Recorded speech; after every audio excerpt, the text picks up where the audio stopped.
Kasih karunia dan damai sejahtera yang dari Allah Bapa kita dan dari Tuhan Yesus Kristus kiranya menyertai kamu sekalian. Amin. Selamat pagi saudara-saudari yang terkasih di dalam nama Tuhan Yesus Kristus. Firman Tuhan yang menyapa kita di pagi hari ini tertulis di dalam Injil Matius pasal 19 ayat 30. Demikian dikatakan, tetapi banyak orang yang terdahulu akan menjadi yang terakhir, dan yang terakhir akan menjadi yang terdahulu. Demikian firman Tuhan. Bapak Ibu saudara-saudari yang terkasih di dalam nama Tuhan Yesus Kristus, di sebuah kota kecil ada dua saudagar yang sangat terkenal. Saudagar pertama dikenal sebagai saudagar kaya raya yang memiliki banyak toko dan harta benda. Dia selalu mengenakan pakaian mahal dan berusaha agar semua orang tahu betapa kayanya dia.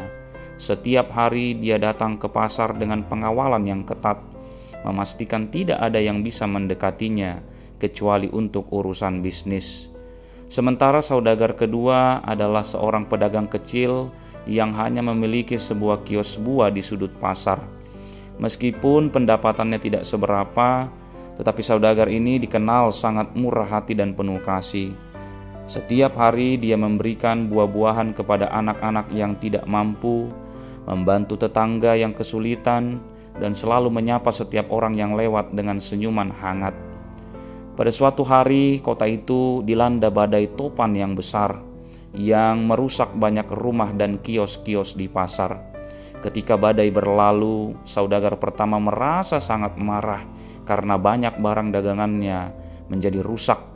Dia segera memanggil pekerja-pekerjanya untuk memperbaiki tokonya dan menuntut kompensasi dari pemerintah setempat. Sebaliknya saudagar kedua, meskipun kiosnya hancur, dia segera bangkit dan mulai membantu tetangga-tetangganya yang lebih parah terkena dampak badai topan. Dia berbagi apa yang tersisa dari buah-buahannya dan mengundang anak-anak untuk tinggal di rumahnya yang sederhana namun kokoh. Beberapa bulan kemudian ketika pasar kembali dibuka, wali kota itu mengadakan acara penghargaan untuk mengenang mereka yang menunjukkan keberanian dan kebaikan hati selama masa sulit akibat bencana alam badai topan itu. Di depan kerumunan, wali kota memanggil saudagar kedua itu dan memberikan penghargaan khusus sebagai pahlawan pasar. Wali kota memuji kerendahan hati dan kepedulian saudagar tersebut yang telah menjadi teladan bagi semua orang. Saudagar pertama yang merasa dirinya lebih layak mendapatkan penghargaan merasa terhina. Dia berkata di dalam hatinya, bagaimana mungkin seorang pedagang kecil mendapatkan penghargaan ini, sementara aku yang memiliki kekayaan dan kekuasaan tidak dihargai. Saudara-saudari, penghargaan sejati tidak datang dari kekayaan dan kekuasaan. Dalam prinsip Kristiani, nilai-nilai seperti kerendahan hati, kebaikan hati, dan pelayanan kepada orang lain lebih dihargai daripada kekayaan materi. Tindakan nyata berupa kepedulian saudagar kedua inilah wujud dari nilai-nilai Kristiani yang sangat dihargai di mata Tuhan. Kebahagiaan sejati sesungguhnya ditemukan di dalam memberi dan melayani, bukan dalam mengumpulkan kekayaan dan status. Saudagar kedua tersebut, kendati dia miskin secara materi, namun dia telah memiliki kekayaan di dalam cinta dan rasa hormat dari komunitasnya.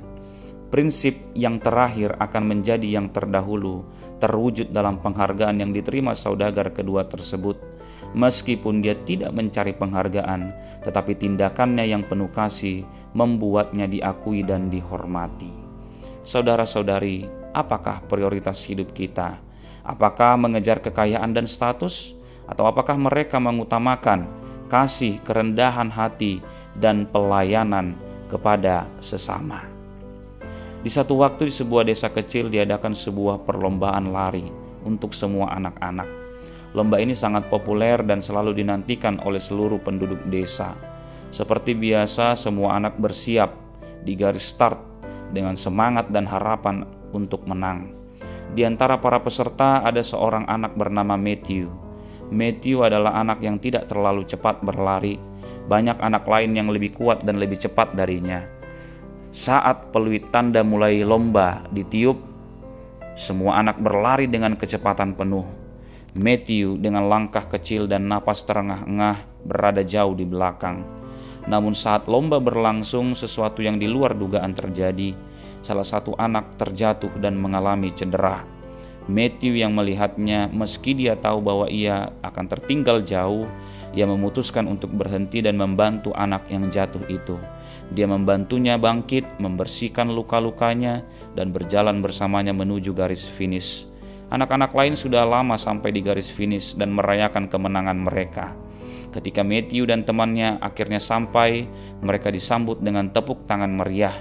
Kepala desa yang menyaksikan kejadian itu berdiri dan berkata, "Hari ini kita telah melihat pelajaran yang berharga." Meskipun Matthew sampai di garis finish terakhir, dia menunjukkan semangat sejati seorang pemenang dengan kerendahan hati dan kesediaan untuk menolong sesama. "Dalam hatiku," kata kepala desa, "Matthew adalah pemenang sejati hari ini." Tindakan Matthew yang rela berhenti dan membantu temannya ini menunjukkan bahwa pengorbanan dan kepedulian terhadap sesama itu lebih dihargai daripada sekadar menjadi yang tercepat atau terbaik. Matius 19 ayat 30 mengingatkan kita bahwa nilai-nilai dalam kerajaan Allah seringkali terbalik dengan nilai-nilai duniawi. Kemenangan sejati di mata Tuhan tidak diukur dari seberapa cepat atau kuat kita, tetapi dari seberapa besar kasih dan kepedulian kita terhadap sesama. Matthew menunjukkan kerendahan hati dan keberanian untuk melayani, meskipun itu berarti dia akan menjadi yang terakhir. Ini adalah contoh nyata dari bagaimana yang terakhir akan menjadi yang terdahulu. Kepala desa menghargai tindakan Matthew, menegaskan bahwa dalam hidup ini kita harus menghargai tindakan yang baik dan penuh kasih, bukan hanya hasil akhir atau kemenangan semata. Saudara-saudari, mari kita meninjau kembali prioritas kita dalam kehidupan sehari-hari. Mari kita mengutamakan kasih, kepedulian, dan pelayanan terhadap sesama, meskipun itu harus mengorbankan keuntungan pribadi. Mari bersedia untuk melayani siapapun. Yesus sendiri mengajarkan bahwa untuk menjadi besar di kerajaan Allah, seseorang harus siap menjadi pelayan bagi semua. Yesus sendiri adalah contoh utama dari prinsip ini. Dia sebagai anak Allah datang ke dunia sebagai hamba dan menanggung salib untuk keselamatan manusia. Jadilah yang terdahulu dengan standar surgawi, bukan standar duniawi. Meskipun kita mungkin merasa seperti yang terakhir di dunia ini, tetapi ingatlah bahwa penghargaan sejati dari Tuhan akan datang, bahkan jika pengakuan dari manusia tidak selalu ada. Karena itu, mari sebagai pengikut Yesus, kita mengikuti teladan Yesus dalam kerendahan hati dan pelayanan tanpa pamrih. Tuhan kiranya menguatkan kita sekalian. Amin. Kita berdoa. Bapa Sorgawi yang penuh kasih, kami bersyukur atas firman-Mu yang telah kami renungkan hari ini. Terima kasih atas pengajaran dan hikmat yang Engkau berikan kepada kami melalui kebenaran firman-Mu. Kami diingatkan bahwa dalam kerajaan-Mu banyak yang terdahulu akan menjadi yang terakhir, dan yang terakhir akan menjadi yang terdahulu. Tolong kami untuk mengerti dan menerima kebenaran ini dengan hati yang terbuka. Ya Tuhan, ajar kami untuk rendah hati dan mengutamakan orang lain di atas diri kami sendiri. Biarlah kami senantiasa mengingat bahwa di dalam Engkau ukuran keberhasilan dan kehormatan itu berbeda dari yang dunia ajarkan. Bimbinglah kami untuk hidup dalam kesetiaan dan pelayanan, mengutamakan kehendak-Mu di atas segala-galanya. Kami mohon Tuhan, kiranya Roh Kudus-Mu terus memimpin dan menguatkan kami dalam setiap langkah kehidupan kami. Bantulah kami untuk selalu setia dalam mengikut Engkau, tidak mencari kemuliaan diri sendiri, tetapi berusaha untuk memuliakan nama-Mu dalam segala hal yang kami lakukan. Kiranya berkat dan damai sejahtera-Mu menyertai kami semua ketika kami melaksanakan aktivitas kami dalam satu hari ini. Biarlah firman-Mu tertanam di dalam hati kami dan berbuah dalam kehidupan kami sehari-hari.